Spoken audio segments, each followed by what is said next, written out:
Okay, so here you can see that I've completed the positioning of the skeletal anatomy, and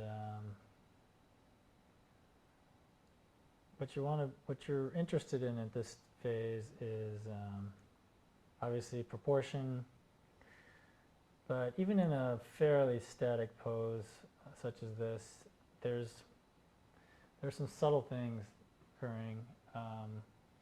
If you look at the spine and you kind of see the subtle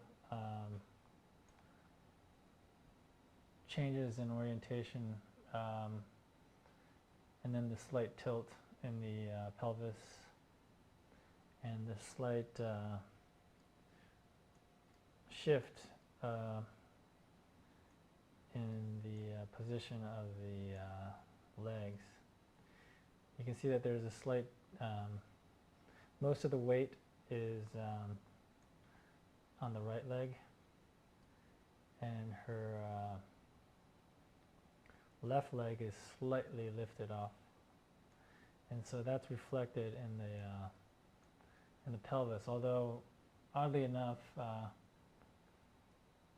normally when the weight is on one side, that side lifts up.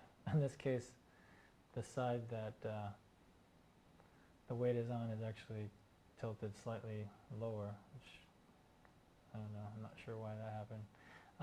Notice I didn't put bones into the hands. The hands, what I did was so there's a term in CG called kit bashing, and kit bashing just means you take an existing library of parts, like for instance feet and hands in this case, and what you do is you lop it off of one model and you repurpose it for another one. So things like hands, it's pretty tedious, sculpting all these fingers and fingernails, and there's, this is a pretty generic hand that I used to and just simply attached to this model. And so what you'll find is that and then as we go along, you'll see how I integrate that into the overall model.